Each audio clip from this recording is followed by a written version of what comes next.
Every empire in history believes it's invincible, right up until the year it collapses. Spain believed it, Britain believed it. The Soviet Union believed it. And now, in 2025, the United States is repeating the exact same 7-stage pattern faster than any superpower before it. 3 empires collapsed following the same script. The US is already on stage 5, and stage 6 has begun. Every empire in history believes it's different. Every superpower believes it's untouchable. Every dominant nation believes the rules of collapse don't apply to them. Spain believed that in 1590. Britain believed that in 1914. The Soviet Union believed that in 1985. And now, right now, in 2025, the United States is following the exact same 7-stage collapse pattern that destroyed all 3.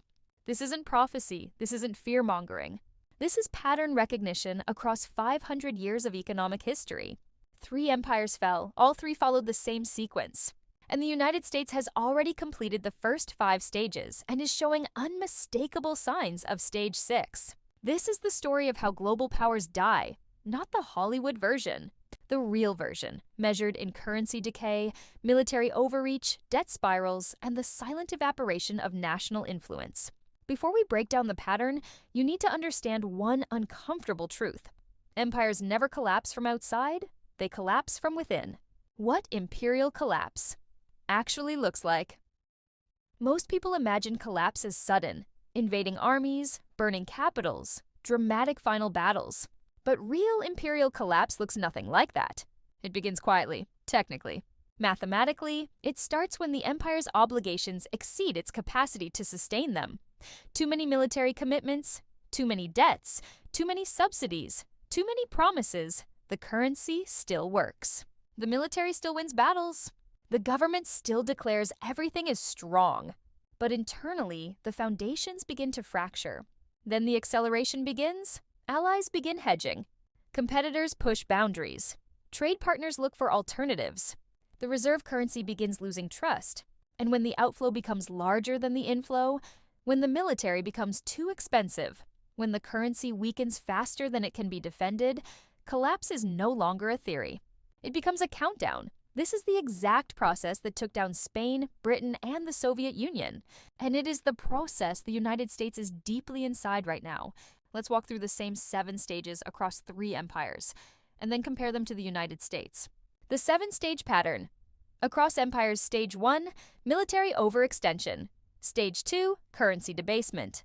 Stage 3, debt spiral. Stage 4, loss of productive capacity. Stage 5, social decay. Stage 6, loss of reserve. Currency status, stage 7, final collapse, 3 empires.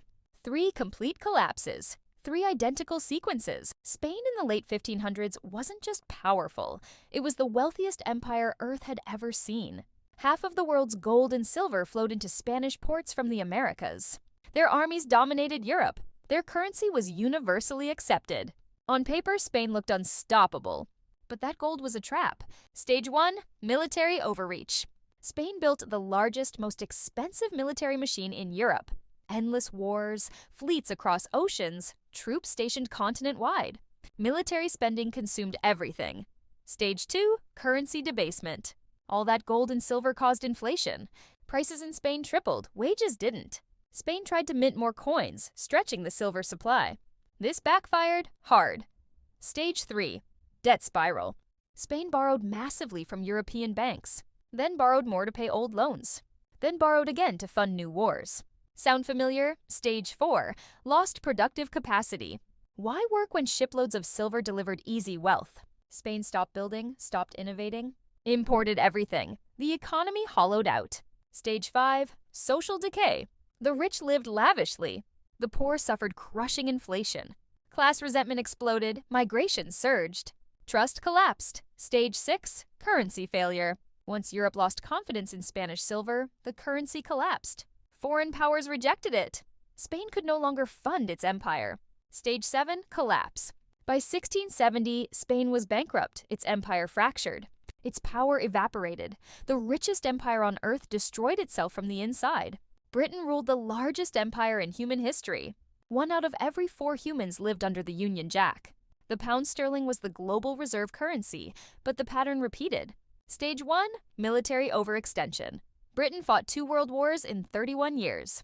Global bases, global fleets, global commitments. Stage 2, currency debasement. War spending shattered the gold-backed pound.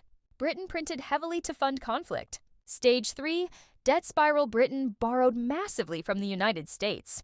By 1945, Britain owed more than it could possibly repay. Stage 4, loss of productive capacity. German bombing destroyed industry. The empire cost more to maintain than it produced. Colonies became liabilities. Stage 5, social decay strikes. Rationing shortages. Public confidence collapsed. Stage 6, loss of reserve currency. In 1944, the Bretton Woods Agreement quietly replaced the pound with the US dollar as the world's reserve currency. This was the beginning of the end. Stage 7, collapse. In 1956, during the Suez Crisis, the United States forced Britain to abandon its last imperial attempt. The British Empire was over.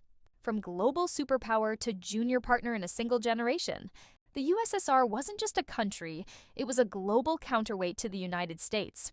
Nuclear weapons, global military presence, a massive industrial base, and yet it imploded in just 900 days.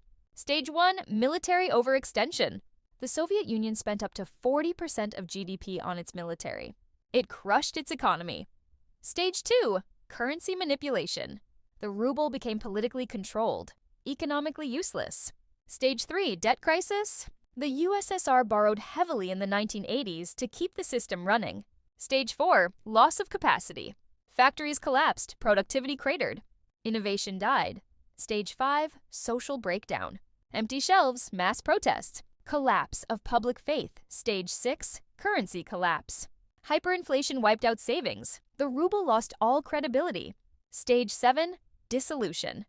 In 1991, the Soviet flag was lowered for the last time. An empire vanished in less than 3 years. The United States today, Stage 5, entering Stage 6. Now we bring the pattern home. The United States has already completed the first 5 stages. Let's walk through them. Stage 1, military overextension. 750-plus bases in 80 countries. Multiple forever wars. Defense spending larger than the next 10 nations combined. Stage 2, currency debasement. Trillions printed 40-year inflation highs. Currency dilution accelerating. Stage 3, debt spiral. $36 trillion national debt. $1 trillion in annual interest payments. Debt growing faster than GDP. Stage 4, loss of productive capacity. Manufacturing offshored to China. Imports dominate essentials. Domestic supply chains weakened. Stage 5, social decay polarization. Trust collapse, riots, protests, political dysfunction. Declining life expectancy. Record mental health decline.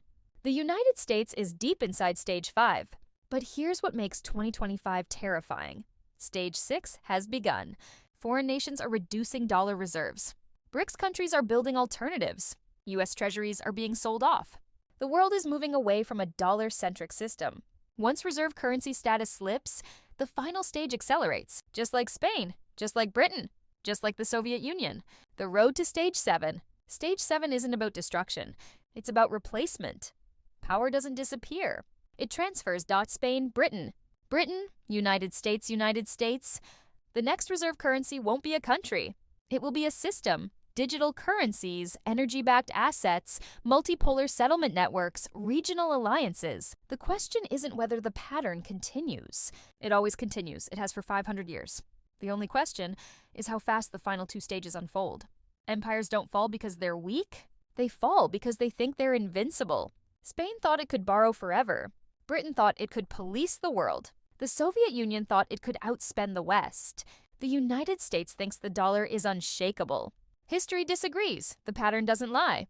Empires do. And the United States is already in Stage 5, entering Stage 6. The final stage isn't a prediction, it's a destination. The only unknown is how close we are to the edge.